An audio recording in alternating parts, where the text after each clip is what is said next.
Hello and welcome दोस्तों, कैसे आप सभी। आई होप आप लोग अच्छे होंगे। मेरा नाम है प्रज्ञान, आप मेरा चैनल देख रहे हैं जिसमें मैं आपको ऑडियो बुक शेयर कर रहा हूँ। उसका नाम है जीत आपकी। पार्ट 1 एंड पार्ट 2 मैंने अपलोड कर दिया, नहीं देखा है जाके मेरे चैनल पर देख लीजिए। आज पार्ट 3 है। पार्ट 3 चलिए स्टार्ट करते हैं। पर स्टार्ट करने से पहले एक चीज़, लाइक एंड सब्सक्राइब करना ना भूलें। लाइक एंड सब्सक्राइब बहुत ज़रूरी है और नोटिफिकेशन ऑल कर दीजिएगा। ऐसे ही मोटिवेशनल वीडियो लाने के लिए आपको नोटिफिकेशन मिल जाएगा। चलिए स्टार्ट करते हैं। डेविड और गोलियत। David and Goliath. हम सभी बाईसाइकिल में बताई गई डेविड और गोलियत की कहानी जानते हैं। गोलियत एक राक्षस था। उसने हर आदमी के दिल में अपनी दहशत बैठा रखी थी। एक दिन 17 साल का एक भेड़ चराने वाला लड़का अपने भाइयों से मिलने के लिए आया। उसने पूछा, तुम लोग इस राक्षस से लड़ते क्यों नहीं हो? उसके भाई गोलियत से डरते थे। उन्होंने जवाब दिया, क्या तुमने देखा नहीं कि वह इतना बड़ा है कि उसे मारा नहीं जा सकता?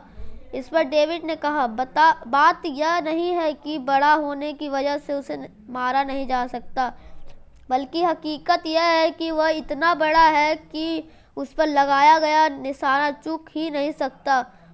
उसके बाद जो हुआ वह सबको मालूम है। डेविड ने उस राक्षस को गुलेल से मार डाला। राक्षस वही था, लेकिन उसके बारे में डेविड का नज़रिया अलग था। हम नाकामयाबी को कैसे देखते हैं, यह हमारे नज़रिए के तय होता है। आशावादी पॉजिटिव सोच वाले आदमी के लिए नज़रिए कामयाबी की सीढ़ी बन सकता है।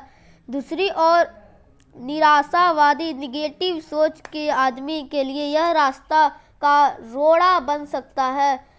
थिंक एंड ग्रो रिच और कई अन्य किताबों के लेखक नेपोलियन हिल का कहना है कि हर समस्या अपने साथ अपने बराबर का या अपने से भी बड़ा अवसर साथ लाती है।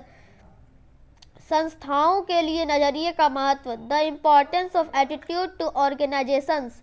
क्या आपको कभी इस बात पर हैरानी हुई है कि कुछ लोग, संस्थाएं या देश दूसरों के मुकाबले अधिक कामयाब क्यों होते हैं? इसमें कोई राज नहीं छिपा है। वे इसलिए कामयाब होते हैं कि वे दूसरों के मुकाबले अधिक असरदार ढंग से सोचते और काम करते हैं। वे अपनी सबसे कीमती जायदाद यानी लोगों में इन्वेस्ट करते हैं। मैंने दुनिया की कई बड़ी कारपोरेशनों के आला अफसरों एग्जीक्यूटिव्स से बात की और उनसे पूछा, अगर आपके पास जादू की छड़ी हो और आपके केवल एक ऐसी चीज़ बदलनी हो जिससे आपको तरक्की मिल जाए, साथ ही उत्पादकता, प्रोडक्टिविटी और लाभ भी बढ़ जाए, तो आप किस चीज़ को बदलना चाहोगे? सबका जवाब एक ही था। उनका कहना था कि वे अपने लोगों का नज़रिया बदलना चाहेंगे। नज़रिया बेहतर होने पर लोगों में टीम भावना बढ़ेगा, बर्बादी कम होगी, वे ज़्यादा वफादार हो जाएंगे। कुल मिलाकर उनकी कंपनी में काम करने का बेहतर माहौल बन जाएगा। तजर्बा बताता है कि किसी भी व्यापार की सबसे कीमती पूंजी उससे जुड़े लोग होते हैं। पूंजी या औजारों से लोगों की कीमत अधिक होती है। बदकिस्मती से सबसे ज़्यादा मानव संसाधन, ह्यूमन रिसोर्स की व्यर्थ या बेकार चला जाता है। लोग आपकी सबसे बड़ी संपत्ति बन सकते हैं या सबसे बड़ा बोझ भी बन सकते हैं। TQP सारी खूबियों वाले लोग। TQP total quality people. बहुत सारे ट्रेनिंग प्रोग्राम जैसे कि कस्टमर सर्विस, सेलिंग स्किल्स और स्ट्रेटेजी प्लानिंग के बाद मैं इस नतीजे पर पहुंचा हूं कि इनमें से ज़्यादातर कार्यक्रम काफ़ी अच्छे होते हैं, लेकिन इनके सामने एक बहुत बड़ी चुनौती है। इनमें से कोई भी तब तक कामयाब नहीं हो सकता जब तक उनकी बुनियाद सही न हो, और वह सही बुनियाद है। TQP क्या है? इसका मतलब है टोटल क्वालिटी पीपल, यानी सारी खूबियों से भरे लोग। यानी वे लोग जो अच्छे चरित्र वाले, ईमानदार, नैतिकी मूल्यों और सकारात्मक नज़रिए, पॉजिटिव एटीट्यूड वाले लोग होते हैं।